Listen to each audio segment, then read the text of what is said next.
Welcome to Sun News at Noon. I'm Abby Hale. And I'm Ella McClure. Thanks for tuning in. Utah health officials say there are more than 270 measles cases in the state, including 2 cases at Utah Tech and recent exposure locations in Washington County. The virus spreads through the air and can linger in a room for up to 2 hours after an infected person leaves. Carla Weaver, nurse practitioner from the Booth Wellness Center, has the latest on what students need to know. So measles is a virus and it is very contagious. So it's spread through respiratory droplets. So coughing, sneezing, rubbing your nose, touching things. And the problem with it and the reason why it's so contagious is that those air droplets can stay in the air for 2 hours. So even if you have it, you coughed in this room, move to another room, and then someone comes in this room an hour later and you're not even there, they can still be exposed to that virus. We know that they were here on campus probably before they broke out with that rash, right? In that cold, didn't feel good stage. When the health department looks at how we notify people, so these people would have been screened and swabbed to test to see if they have measles. And then once those results come in, then they look to see who they were in contact with. When they're in large areas, like at a university, they notify the university, but we don't go and to ask every student, right? So it's just kind of a blanket, hey, you were all exposed because you were on this campus. The vaccinations is really the biggest one when it comes to measles. So with the 95% exposure rate, like the chances of you getting measles if you were not vaccinated, it's really high. But because it's respiratory droplets, lots of hand washing, don't touch your face, those are kind of the best way to prevent it, just good, healthy habits. But really it becomes being vaccinated is really the best way and only way to protect yourself against measles. 6 conservation groups are suing the federal government over the reapproval of the Northern Corridor Highway project being built in the Red Cliffs National Conservation Area. On February 4th, the lawsuit was filed as it challenges the decision to move forward with the building process. It argues that it could harm protected land and wildlife like the tortoise habitat. Washington County Attorney Jerry Jaeger disagrees with the lawsuit allegations. Jaeger says the federal government have complied with all laws and regulations to manage public lands consistent with the law and the public interest. Students at Utah Tech may face longer commutes and bus delays this summer with upcoming construction.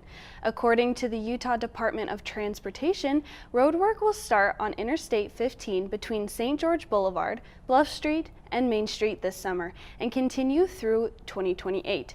UDOT warns of lane shifts and slower traffic in these areas while crews are working.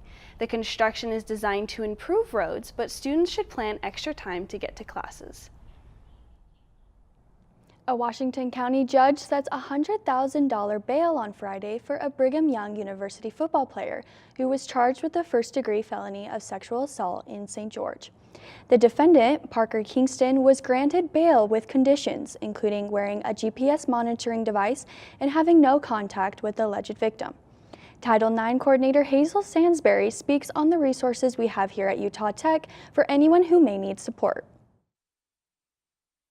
My office is here to provide support and resources for students who are impacted by sexual violence as well as discrimination. When it comes to sexual assault, which is prevalent in most college environments and in young adults, first and foremost, absolutely no one deserves to be sexually assaulted. It's such a major violation. It causes such a big impact on the person that is harmed. And so really what we aim to do is not only provide supportive resources, and what that looks like is minimizing academic impact. We know that coming forward can be very overwhelming. There are confidential resources on campus and there are private resources on campus. The big difference there is confidential resources are those individuals who don't have any reporting obligations.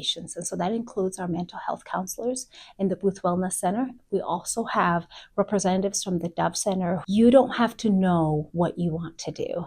Approaching our office just means we present you with options on how to manage what you're going through. You can reach out via the website and make an appointment. You can call, you can email. Really, we want to hear from you, regardless of what stage of recovery you're in, whether it's something that happened on our campus or off campus. When they come back to the institution, our focus is to make sure that they stay engaged academically and that they get the degree that they came here to seek, regardless of the interruptions that they've experienced.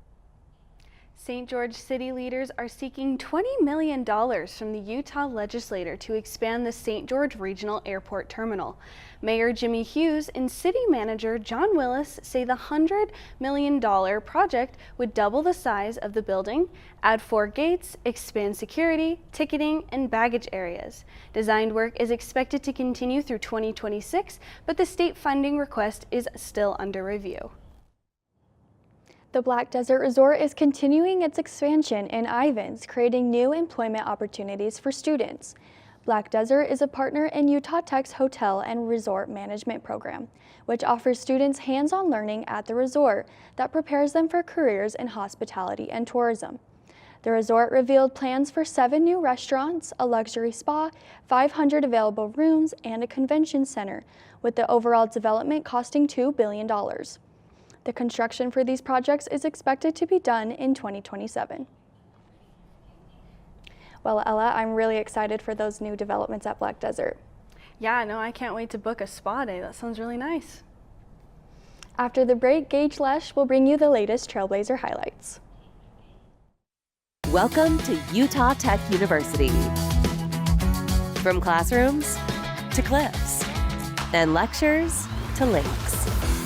Here, we celebrate active learning, active life.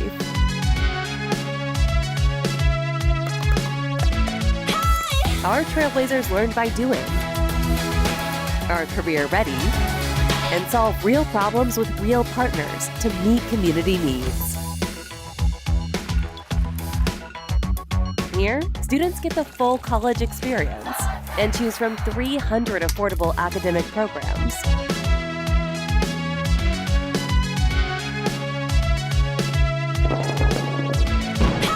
All in one of the most stunning destinations on Earth. With this as your backyard, life is just as active as your education. Come experience active learning, active life at Utah Tech University.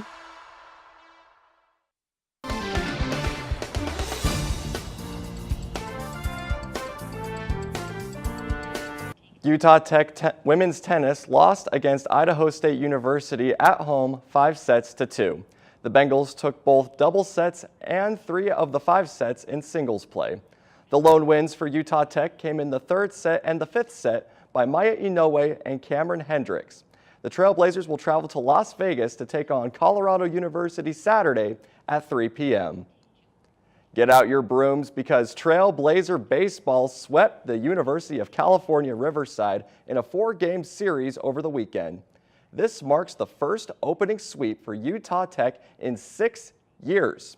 The Trailblazers brought home double-digit runs in games 1 and 3 and another dominant performance in game 4 on Sunday. Utah Tech will stay in the Golden State facing off against University of the Pacific in Stockton, California tonight at 7 p.m. You can watch the game on ESPN+. The Utah Tech Basketball Club offers plenty of opportunity for students to play 5-on-5 basketball and participate in scrimmages. I spoke with club member Giovanni Weedy about the events that the club has to offer. So sometimes they do collabs with other clubs, like they've done a basketball bingo thing, but the main thing is, playing basketball. So at Fridays, they announce it as basketball club, they're meeting. And then, so it's just like, people are going to be there and you can get a game of 5s going. Like most times, if you go to the HBC, like on just a random off day, you don't know if there's going to be numbers, that many people. Basketball club provides the numbers. There's going to be, you'll be able to play a full game. Gio talks about when he joined the basketball club. I joined the basketball club because I knew Dav, right? He's the president. And so it's just like sometimes I'll be at the HBC just hooping and Dav just came up to me and was like, yo, we have a basketball club, And I was like, no, I didn't know that. And then he told me about it. I asked Gio about his favorite memory being on the club. Last year, actually, they did a 3-on-3 tournament type of thing.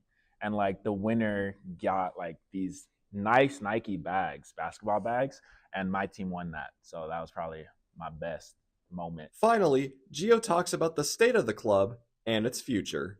Basketball is always going to be played, People love basketball. So I think the club's just going to keep going up, especially because they organize it. Like they organize the runs basically. So at 6 o'clock on a Friday, people are going to start pouring in, wanting to play.